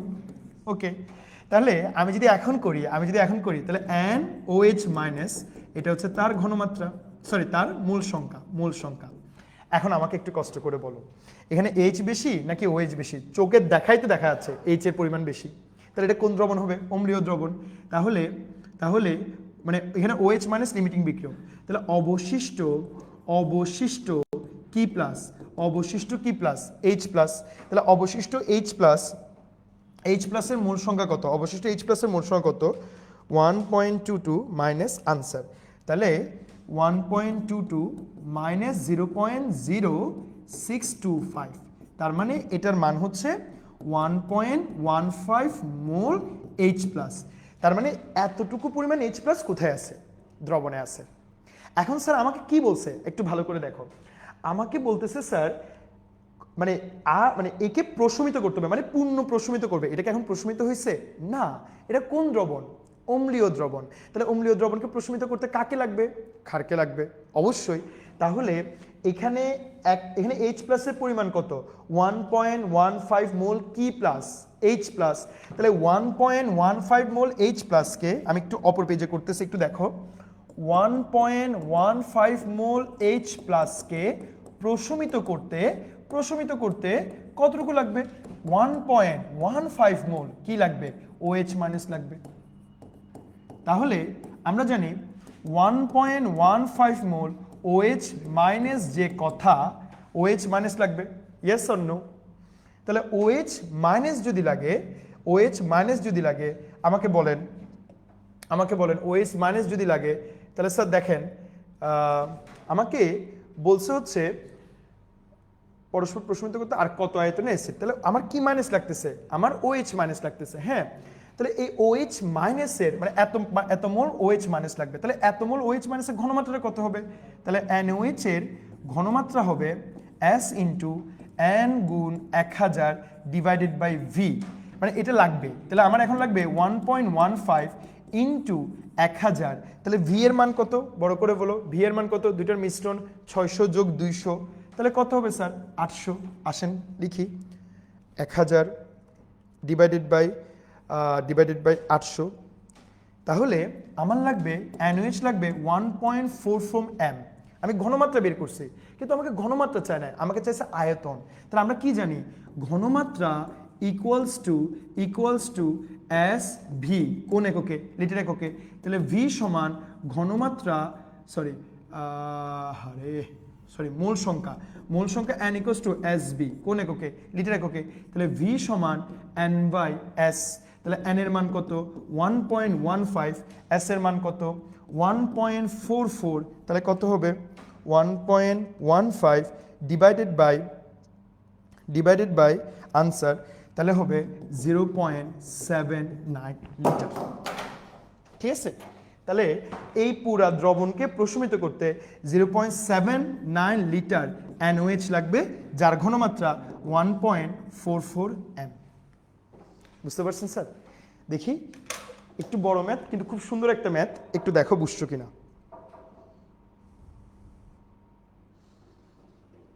ওকে,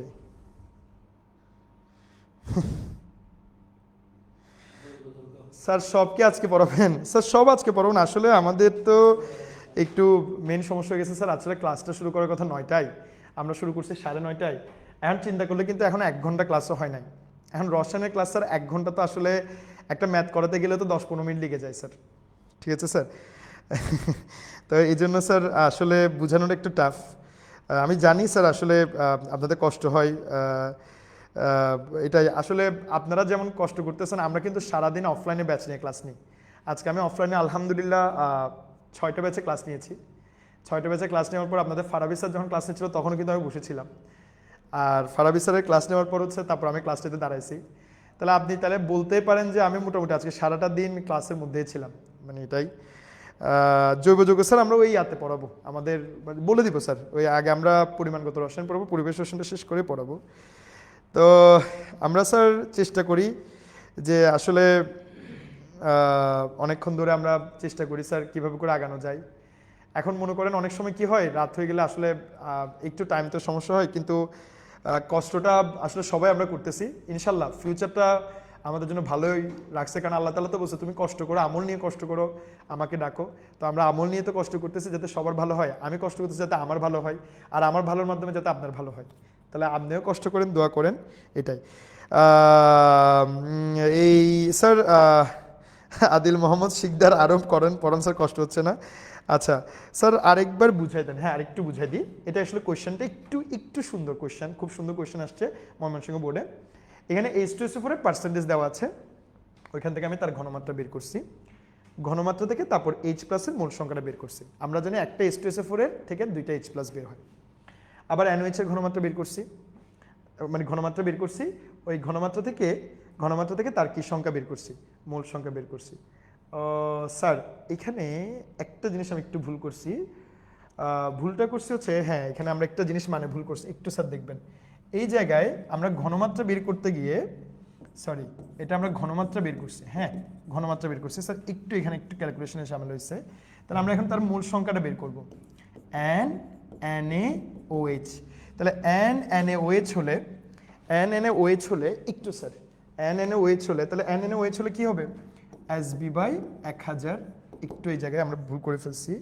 তাহলে 0.0625 ইন্টু ভি এর মানটা আমরা বসাই দিই, ভি এর মানটা কত স্যার, 200 ডিভাইডেড বাই 1000। ওকে, এটা 0.0125 মোল। আচ্ছা তাহলে স্যার এখানে 1.22 মোল, এখানে 0.125 মোল, তাহলে এটা NOH এর ঘনমাত্রা কত, 0.0125 মোল। একটু স্যার তার মানে এই মানটা আর এই মানটার মধ্যে কোন মানটা বড়, H+টা বড়, OH-টা ছোট, তাহলে OH-টা কোন বিক্রিয়ক, লিমিটিং বিক্রিয়ক, তাহলে অবশিষ্ট H+ হবে, অবশিষ্ট H+ হবে 1.22 মাইনাস আনসার, তাহলে 1.22 মাইনাস 0.0125, কারণ যতটা H+ লাগবে ততটা OH মাইনাস লাগবে, তাহলে এটা হবে 1.20 মোল। আচ্ছা তাহলে এত মোলকে নিউট্রালাইজ করতে 1.20 মোল H+ কে প্রশমিত করতে 1.20 মোল কি মাইনাস লাগবে, OH মাইনাস। তাহলে এখানে OH মাইনাসের পরিমাণ 1.20 মোল, ঠিক আছে। তাহলে এখানে 1.15 এর বিপরীতে বসাবেন 1.20, তাহলে আসেন বসাই 1.20 ইন্টু 1000 ডিভাইডেড বাই 800, তাহলে কত হবে, এটা তখন হবে 1.5, ঠিক আছে।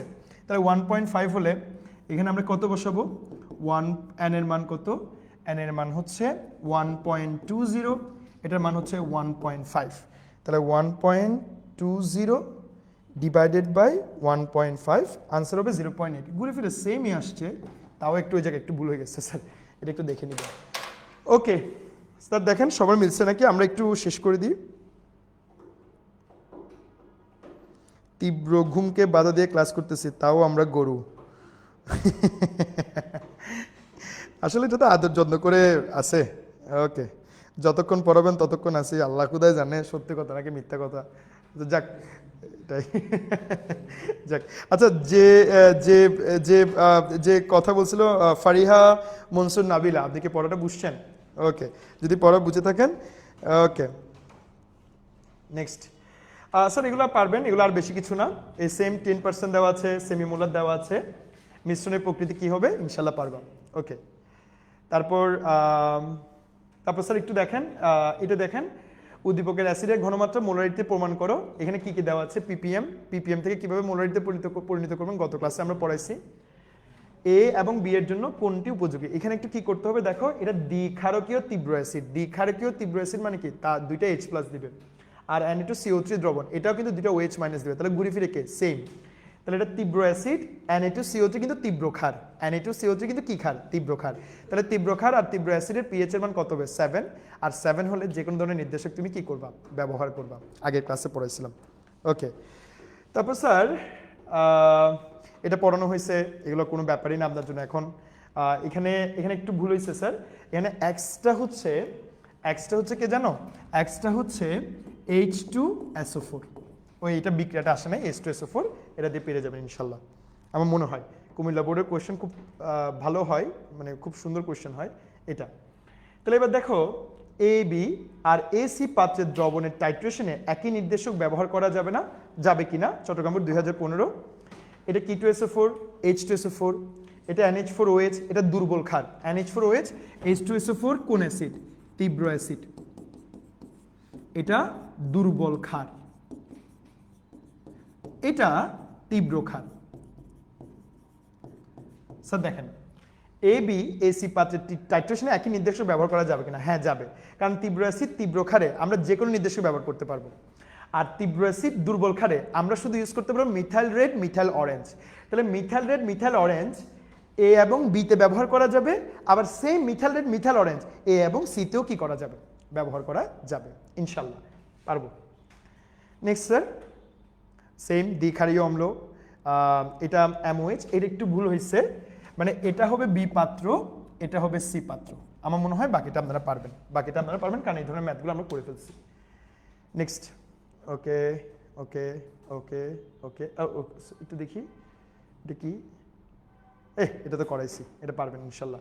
এই যে এ এবং বি পাত্রের দ্রবণকে মিশ্রিত করলে মিশ্রণের প্রকৃতি কিরূপ হবে পিএইচ এর মাধ্যমে দেখাও, এই টাইপের ম্যাথ করানো হয়েছে, আপনি একটু দেখবেন। ওকে, মোটামুটি স্যার আমাদের ক্লাস শেষ। আমি একটু বলি, আমরা মোটামুটি সবগুলো গুছিয়ে দিয়েছি আলহামদুলিল্লাহ। একটু স্যার টাইম বেশি লেগেছে, আমি মানতেছি স্যার, আসলে কিছু করার তো নাই, পড়া তো পড়তে হবে, উপায় তো নাই, হ্যাঁ পড়া তো পড়াইতে হবে। তাহলে আমরা অম্লক্ষার প্রশমনের মিশ্রণের প্রকৃতি নিয়ে ক্লাস শেষ করছি, আমি একটু শেষ করি। হ্যাঁ, তাহলে অম্লক্ষার প্রশমনের দুই ধরনের ম্যাথ আছে। একটা আসবে মিশ্রণের প্রকৃতি, মানে মিশ্রণের প্রকৃতি কিরূপ হবে, এটা এইচএসসি পরীক্ষায় আছে, এটা আজকে আমরা 100% কমপ্লিট করছি। আবার আরেক ধরনের কোয়েশ্চেন আসবে পূর্ণ প্রশমন। তাহলে পূর্ণ প্রশমন হলে কি হবে, এটা আমরা আগামী ক্লাসে ইনশাল্লাহ কভার করব। ঠিক আছে স্যার, তা ততদিন পর্যন্ত ভালো থাকবেন, আর একটু কে কে আসছো লাস্ট পর্যন্ত আমাকে একটু বলবেন। ওকে ওকে স্যার ইতে সিক্রেট এটা, আচ্ছা কি, আচ্ছা স্যার আমার কমেন্ট পড়তেছেন না, আমি পড়তেছি শাহিন স্যার, আচ্ছা খেলবো না, আমার কমেন্ট পড়তেছে না। সিজান তোর কমেন্ট পড়তেছি, আচ্ছা কি খেলা যায় না, এভাবে পড়লে রসায়নে 90 মার্কস, মাত্র 90+ বেড়া কি হস এতক্ষণ হরাইয়ের বের ফর। আচ্ছা আর কি আছে, যা ক্লাস পর্যন্ত যারা যারা ছিলা, এ শাহিন স্যারের বয় না ইংরেজি বলে ছাড়ি নাই, আর কেমিস্ট্রির মধ্যে আবার ইংলিশ বলে লাভ আছে। ওকে স্যার, বুঝছেন স্যার। ওকে ইনশাল্লাহ আলহামদুলিল্লাহ, আজকে আমরা যেটা পড়াইছি এখান থেকে ইনশাল্লাহ আপনি মিনিমাম 5 নাম্বার, আর ম্যাক্সিমাম কত নাম্বার পাবেন এটা শুধু উপরওয়ালা জানে, তো মিনিমাম 5 নাম্বার পাবেন। আর্টসে কেমিস্ট্রি আছে। ওকে, যারা শেষ পর্যন্ত ছিলেন তাদেরকে সবাইকে অনেক অভিনন্দন, ধন্যবাদ। আমাদের জন্য দোয়া করবেন, আপনাদের জন্য দোয়া। আগামীকাল রাত 9টায় শুধুমাত্র মেহেদি স্যারের ক্লাস আছে, মেহেদি স্যারের সিঙ্গেল ক্লাস, কোনো ডাবল ক্লাস নেই মেহেদি স্যারের। এর পরের দিন 2 জন লেজেন্ডারি মানুষের ক্লাস আছে 7:30টায় শাহিন স্যারের ক্লাস, আর হচ্ছে 9টায় হচ্ছে বায়োলজি বস রিজভি স্যারের ক্লাস। আবার রবিবারে 9টায় আবার আমার সাথে আপনার দেখা হবে, তানভীর স্যার আসবে 7:30টায়, 9টায় আসবো আমি। ততদিন পর্যন্ত ভালো থাকবা, দোয়া করবা, আর সবাই নোট শেয়ার করো গ্রুপে, যে যা যা পড়তেছো, যারা ক্লাস করতেছো নোট শেয়ার করো গ্রুপে। আমাদের গ্রুপটাকে একটু দেখো, তোমাদের মানে বন্ধুদেরকে দেখো আমরা কিভাবে পড়াচ্ছি, কেমনে পড়াচ্ছি, নোটগুলো শেয়ার করবা। স্যার আপনাদের কোনো ম্যাথ স্যার আজকে থেকে সব আসবে ইনশাল্লাহ, কারণ আমরা আগের ক্লাসগুলোতে একটু ভুলে গেছিলাম, আজকে থেকে সব তোমার সামনে আমি সেভ করি, হ্যাঁ তোমার সামনে সেভ করি, কারণ যাতে ভুল না হয়। এই দেখো তোমার সামনে সেভ করতেছি, এটা কেমিস্ট্রি 2, এটা আপলোড করে দিবে ইনশাল্লাহ, আজকে আপলোড পেয়ে যাবা। ঠিক আছে, ওকে ঠিক আছে, তোমার সামনে করলাম। টাটা, দোয়া করবেন। মোটামুটিটা শেষ কখন হচ্ছে কি জানতে পারি, মোটা নাকি মোটি ওটা কিন্তু মেইন ফ্যাক্ট, এটা আগে বলতে হবে। দোয়া করবেন। আসসালামু আলাইকুম স্যার। ওকে।